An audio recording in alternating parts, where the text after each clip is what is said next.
primera clase tratamos de explicarles qué es la luz y cuáles son los fenómenos que ocurren asociados a su profesión. Además, les dimos la teoría que explica todos estos fenómenos. En esta clase trataremos de explicarles los principios de las ayudas ópticas que van a utilizar. En la próxima clase hablaremos del ojo, su anatomía, fisiología y patologías posibles. Entender la primera clase asegura que podrán entender los fenómenos de esta clase y así entender cómo funciona el ojo y las ayudas ópticas que se utilizan. Recuerden que los días de clase en el horario estaremos conectados para que nos pregunten sus dudas. También recuerden que cada clase trae incluido 4 archivos como mínimo para entender el tema. Gracias.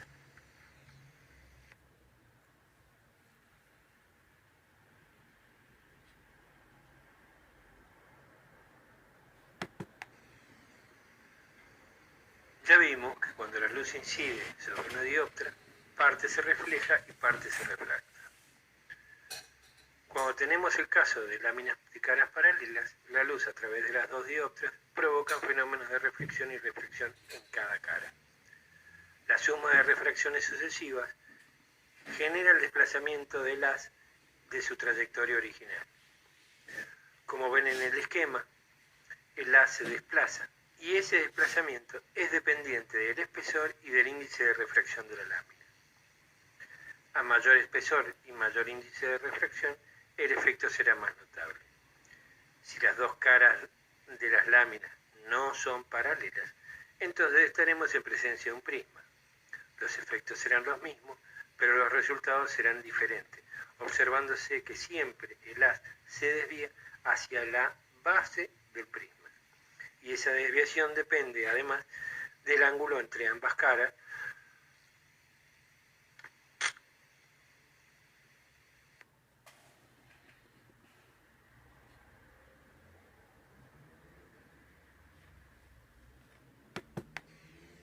pero no todo es ideal siempre, y si bien la luz mantiene su comportamiento cumpliendo las leyes de la reflexión y la refracción, existen fenómenos no deseados cuando, por ejemplo, superamos lo que definimos como ángulo límite, observando el fenómeno de reflexión total en el cual la totalidad de los rayos se refleja y nada es refractado, manteniéndose toda la luz en el mismo medio. Si el haz incide exactamente con el ángulo límite, todo el haz saldrá sobre la superficie de la dioptra.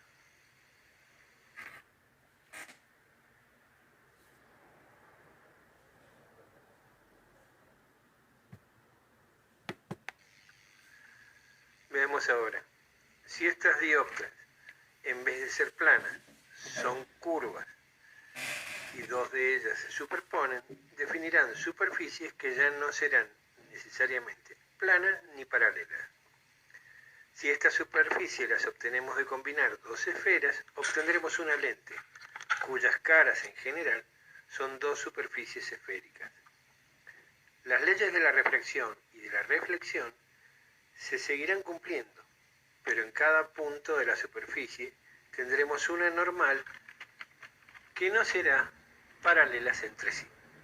Sobre cada superficie esférica, los rayos que unen las superficies y el centro de las esferas tendrán la trayectoria de la normal en ese punto. Esto hará que los rayos paralelos que incidan en diferentes puntos de una superficie esférica tendrán una refracción diferente, ya que las normales no van a ser las mismas. Las superficies coloreadas son ejemplos de estas dioptras esféricas combinadas que terminarán formando lo que nosotros llamaremos lentes.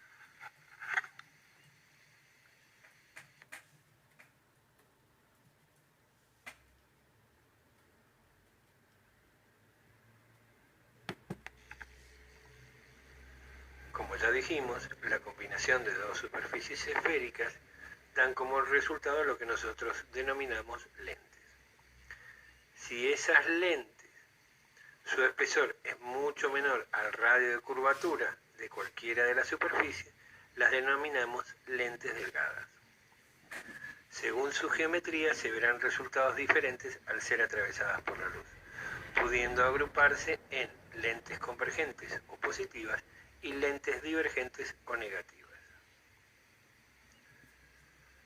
Poder diferenciarlas en general es simple por su geometría. Las lentes convergentes, su espesor central es más grueso que sus bordes, mientras que para las lentes divergentes su centro es menor que sus bordes. Por otro lado, si vemos una retícula en un papel a través de la lente, veremos que podremos diferenciarlas. Para las lentes convergentes, si desplazamos la lente manteniendo la imagen y el ojo fijo, veremos el efecto que la imagen parece desplazarse en sentido contrario al movimiento. Para las lentes divergentes, si repetimos el esquema, la imagen parecerá desplazarse en el mismo sentido que el movimiento de la lente.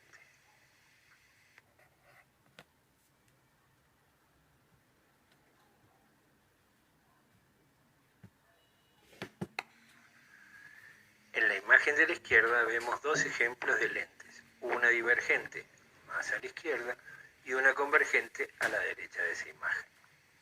En la foto de la derecha observen el ojo derecho que se nota el aumento del tamaño del ojo. A la izquierda de esa imagen se ve que el tamaño del ojo se percibe menor. A la derecha tenemos una lente positiva y a la izquierda una lente divergente o negativa.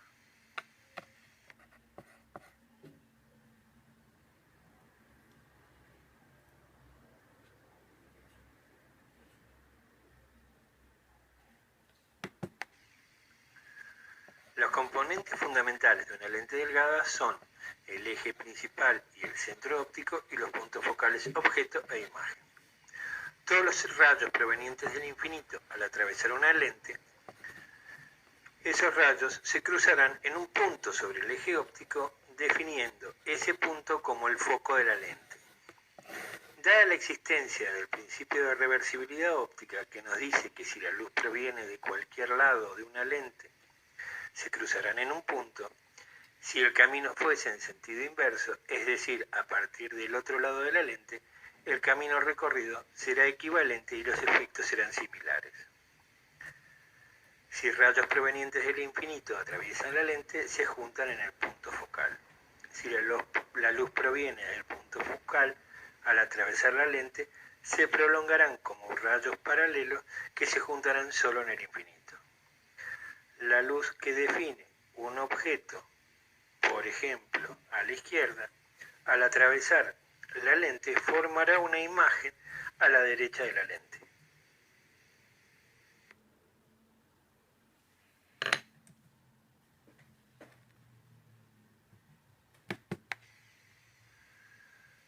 Definimos potencia de una lente como la inversa de la distancia focal imagen expresada en metros, y sus unidades son las dioptrías.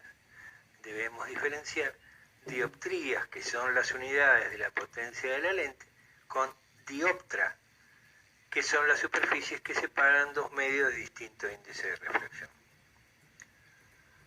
La otra definición importante es el aumento de una lente, también denominado magnificación. El aumento se define como el cociente entre el tamaño de la imagen y el tamaño del objeto, que se representan con las letras Y' e Y. También pueden definirse como el cociente entre la distancia de la lente a la imagen dividido la distancia del objeto a la lente, representado por las letras I latina y O.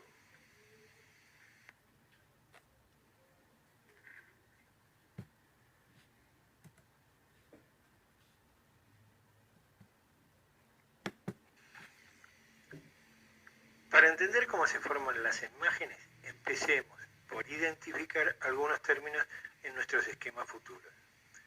A partir del eje óptico y la lente que analicemos, vamos a identificar la posición del foco objeto y el foco imagen. A partir de allí, colocaremos el objeto representado por una flecha cuya base se apoya sobre el eje óptico y la punta hacia arriba. Cuando hayamos terminado la trayectoria de los rayos, podremos colocar la segunda flecha que representará la imagen en la intersección de los rayos y el eje óptico de manera perpendicular. Registren los signos y las nomenclaturas.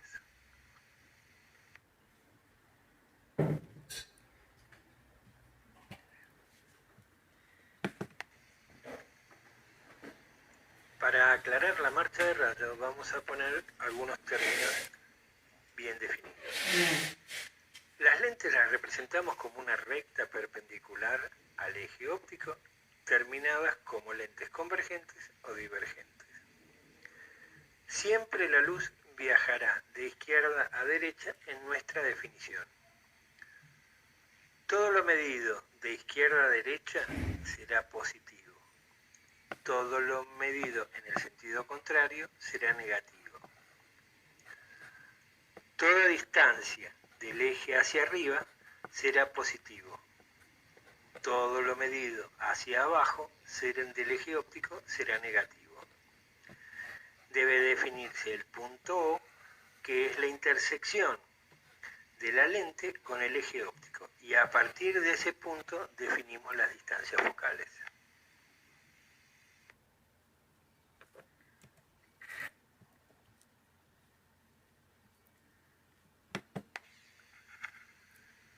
El objeto lo representamos como una flecha cuya base se apoya en el eje óptico y su punto se aleja de él. Esta flecha la podemos considerar como una asociación de puntos muy próximos que termina dándonos el cuerpo de esa flecha. Como ya habíamos visto, todo punto de un frente de onda es generador de un nuevo frente de ondas. Ya lo había definido Huygens. Es decir, todos los puntos que forman la flecha se comportarán de manera semejante para su representación, pero esta sería muy compleja. Serían infinitas rayas que se podrían entrelazar y se complicaría la imagen. Para simplificar la construcción, utilizamos solo los rayos que pasan por la punta de la flecha. Como vimos, también los rayos cuya trayectoria salga de la base de la flecha seguirán la trayectoria del eje óptico, ya que no se desviarán por incidir con la dirección de la normal a la superficie de la lente en ese punto, como lo había definido la ley de Snell. Entonces, vamos a tomar solo la punta de la flecha y por allí pasaremos los rayos que nos interesan para encontrar la punta de la flecha que representará la imagen. Estos rayos siempre seguirán las leyes de la refracción sobre un par de dioptros esféricos. En esta diapositiva y en las dos siguientes vemos los tres rayos que nos facilitarán la construcción que buscamos.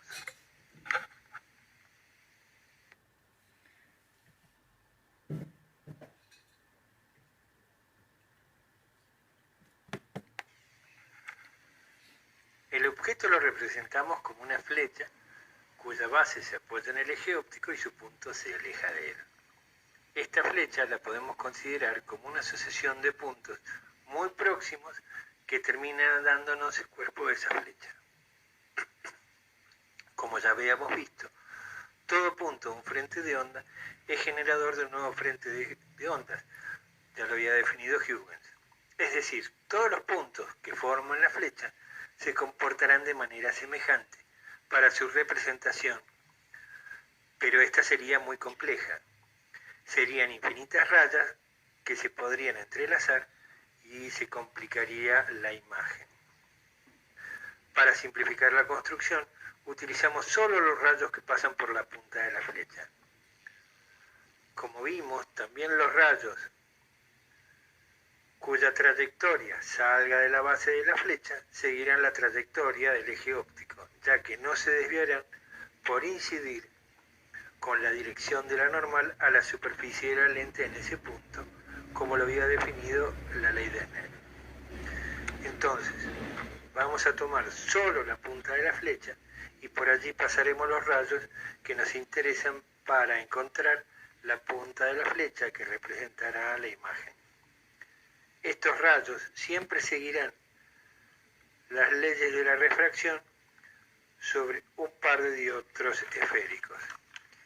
En esta diapositiva y en las dos siguientes vemos los tres rayos que nos facilitarán la construcción que buscamos.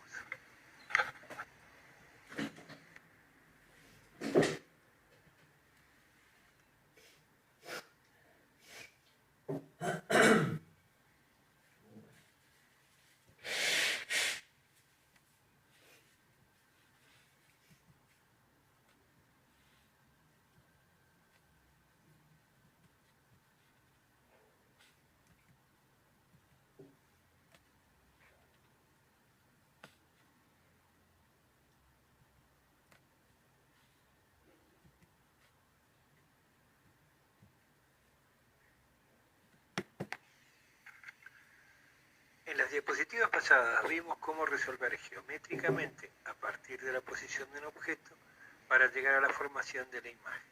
Ahora veamos cómo resolver analíticamente este problema. Ambas resoluciones deben coincidir. Es fundamental que se respete siempre la convención de signos que definimos anteriormente. Repasemos algunas definiciones para dejarlas en claro. Llamamos O a la distancia entre el objeto y la lente. Medidas sobre el eje óptico. La llamamos distancia objeto. Llamamos I latina a la distancia de la lente y la imagen medida sobre el eje óptico y la llamamos distancia imagen. Presten atención a que las distancias objeto la medimos hacia la lente y la distancia imagen la medimos a partir de la lente. Esto es fundamental para que podamos usar correctamente la convención de signos. Llamaremos F a la distancia focal objeto y a F' como la distancia focal imagen. F estará a la izquierda de la lente convergente y F' estará a la derecha de la lente. Estos puntos focales están relacionados con los radios de curvatura de las diferentes dioptras, que en nuestros casos son iguales, pero en lados opuestos de la lente. Se define a la inversa del foco como la suma de las inversas de la distancia imagen y la distancia objeto. En la parte inferior de la diapositiva se muestra la ecuación básica que se utiliza para generar las geometrías de una lente en un taller detallado de lentes ópticas. Fíjense que depende la potencia o la inversa del foco de los radios de las superficies y del índice de refracción de los materiales con que se confeccionan.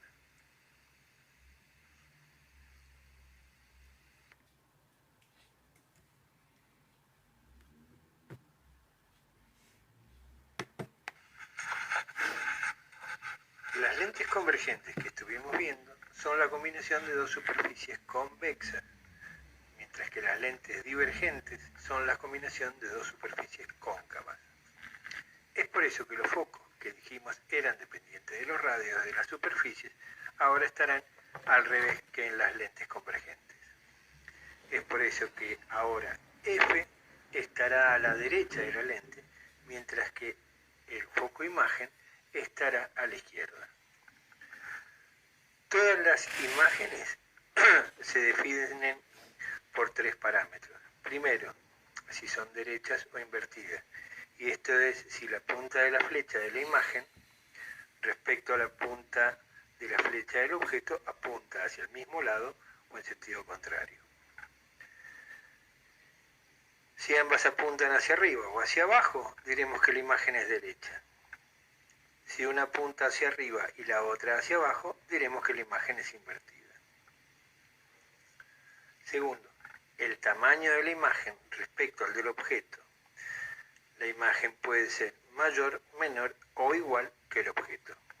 Y tercero, si la imagen se forma por la intersección de los rayos, decimos que tenemos una imagen real, la cual podemos ver proyectada sobre una pantalla. Si en cambio la imagen se forma por la prolongación de los rayos, decimos que es una imagen virtual, la cual nunca podemos proyectar sobre una pantalla, aunque nuestros ojos son capaces de observarla. Las lentes divergentes siempre forman imágenes virtuales de objetos reales. Esta caracterización de las imágenes por tamaño, dirección y si son virtuales o reales es válida para las lentes convergentes y las lentes divergentes. En los apuntes tienen ejemplos de marchas de rayos y de cálculo analítico en función de distintos grupos de lentes.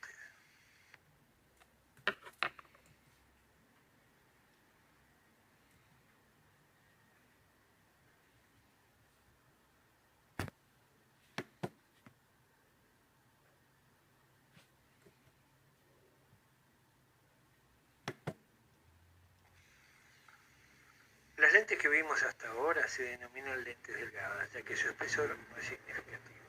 Si a este tipo de lentes las cortamos al medio a lo largo de la lente y colocamos en el centro una lámina de caras paralelas a los efectos prácticos, tendremos que al efecto de las dioptras esféricas se sumará el desplazamiento de la lámina de caras paralelas. Esto hará que la imagen será mucho más compleja de graficar o calcular. Este tipo de lentes las llamaremos lentes gruesas. Les enviaremos todo un apunte sobre lentes gruesas para que comprendan cómo funcionan. Gracias.